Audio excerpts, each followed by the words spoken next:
Hi, it's Kathryn again. I just want to ask you a question. Do you have a dirty little secret? And that's what we're talking about today, because all of us have a dirty little secret. And if your answer is no, well, you're not telling the truth. Because the answer to that should be yes, I do have a dirty little secret. And so what is the dirty little secret that we all share? Well, it's the imposter syndrome. Now, originally, they used to think that the imposter syndrome was discovered by two psychologists way back in the 70s. And they used to think it was just women only. And for a long time, women did suffer from the imposter syndrome. But actually, men suffer from it as well. So we've been conditioned as women, hence me being one, that the imposter syndrome is very much part of how we see our lives. And so I thought that it was going to be really important today to talk about the imposter syndrome, our dirty little secret, because as a result of COVID-19, and we all know, we face uncertainty, disruption, we don't know what we're going to be doing next, we don't even know if we've got jobs, and some of us have lost our jobs. The imposter syndrome is going to be one thing that you're going to have to overcome in order for you to move forward. And I think that once you understand what the imposter syndrome has meant or cost you, then I think you'd be more likely to delve more into what kind of imposter syndrome do I have that dominates my life. So the imposter syndrome is, as I said, everyone has it. Each of us has it in different elements, so it sometimes affects more than others, but on a whole, women tend to be more prone to it. But as I said, men are slowly coming up in the numbers as being affected by the imposter syndrome.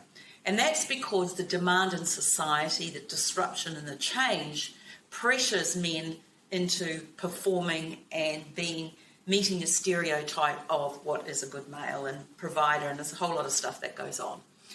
So the imposter syndrome, how does it impact your life?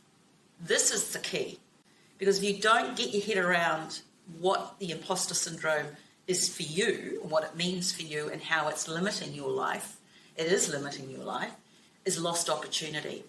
It actually impacts on the way you view opportunity, because you don't think you're good enough, or you don't think they believe in you, or you think you're a fake, or you think that you've only received it because of luck.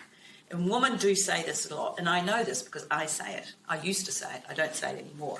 But I got that project or I got that promotion because of luck, and that's not true. It's talent and qualifications, experience and skill that resulted in you being put in that position to be recognised for that. But oh no, the imposter syndrome comes in and whacks you about, and it's exhausting. And you cannot afford to be exhausted, low self-esteem, low self-confidence, frustration, anxiety, and yeah, it's not great.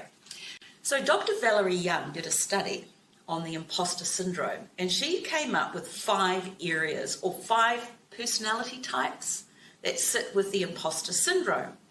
And I think that when you understand what these 5 types are, and you have a sense of, oh, I'm one of those, then it gives you the choice to do something about it. And so what I'm going to do is give you the choice. So here we have the 5 types of personality types or competence types that Dr. Valerie, and it's wobbling, okay, Dr. Valerie Young defined. So she firstly defined the perfectionist.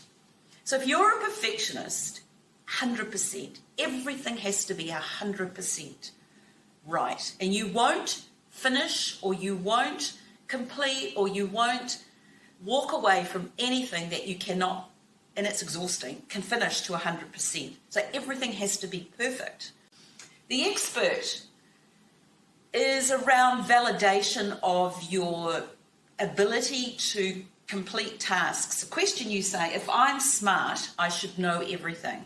So you won't start anything until you know everything. So that's another aspect of the imposter syndrome, which takes you away from opportunity. For example, you'll look at a job interview and they'll outline everything. And if you look at that, not an interview, sorry, a job description or an ad in the paper advertising for a role, and you'll immediately dismiss yourself because you'll say, I can't do that, so I won't apply. And I know this because that's what I used to do. Men are less likely to do it, but women are very much in that kind of, if I can't meet everything they're listed, even though it sounds great and I know I can do this and that's great, you won't apply. The soloist is the statement that you think is my true value is shown when I do everything alone. So the validation is I would demonstrate value when I do everything alone. So I don't ask for help. That's a bad mistake. It's exhausting doing everything alone. And the fourth one is the super person. I called it super person because we used to say superwoman, but it's actually a super person because men do this as well. Woman more though, in the sense that superwoman can do everything. Everything, my validation is when I can do everything very well or seem to be doing it well. I can cope with anything. Yes, I can do that. Yes, I can do that. I've got this organised. And the appearance of being a person who can do everything well is exhausting. So that's the super person. And the other one is the natural genius. So this is where ease and speed is key to the validation of a person, is that they're used to being able to, if I can't master something quickly and easily, then I won't try it, or then I won't be any good at it. So ease and speed is my natural ability. So if I'm a sports person, and this is a really good example, often they say to be a top achieving sports person, you need the X factor. So you can be a natural athlete and you can train, but to get to that next level, you need to put in an extra kick. Now, if you're a natural genius where training and winning competitions has become good, but you're moving up to the you've done really well, and you're moving up to the next level, it needs an extra kick. And you're most likely, if you've got the imposter syndrome operating in your life, to walk away from it because you don't feel that it's actually, you have the capability to do it because it hasn't come easily and you haven't done it as quickly as you used to doing it. So that's the imposter syndrome, those 5 things. So which one of you? So what do you do next? Well, you figure out which one you are, and then you start, once again, you have the power of choice. These are key to you understanding how to move forward. And as I said at the beginning of this little chat that we're having, moving forward is key in this times of uncertainty and the unknown. So understanding the next steps, I'm just going to give you a general 3 or 4 steps for you to consider around moving forward. The first thing is sit down and be honest with yourself. Have a look at these 5. Figure out which you are. If you're a perfectionist, delegation is difficult. So start delegating. Start doing X, where you are actually enabling yourself to look at situations in a place of how can I move forward with this situation? Is this going to be a lost opportunity if I'm a perfectionist? So be honest with yourself. The second one, the expert. You don't have to know everything. Once again, be honest. Understand that if you're having this thinking, imposter syndrome thought, you don't have to know everything. So understand what you need to know to move forward. Be honest. The third one, the soloist, ask for help.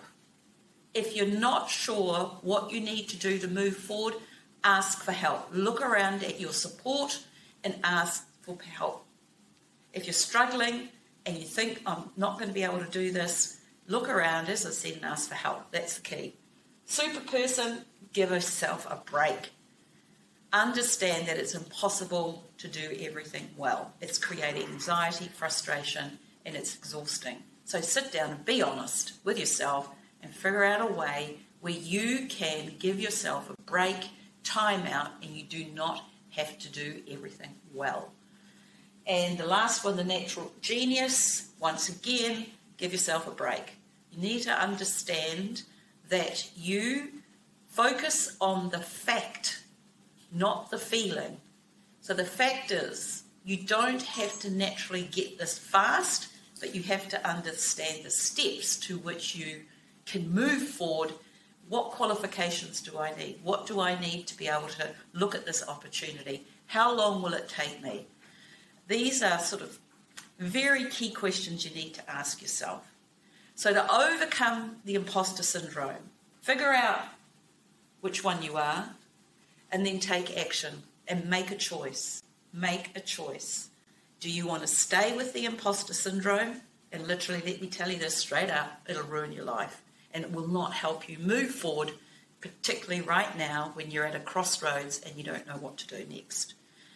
Or the other side of the choice, which I encourage you to take, is figure out which one of these you are, and then be honest, take action, and start addressing the imposter syndrome so it doesn't dominate your life and you lose opportunity to move forward. So that's me, the imposter syndrome. Thanks very much, and I look forward to seeing you soon. Thanks. Bye.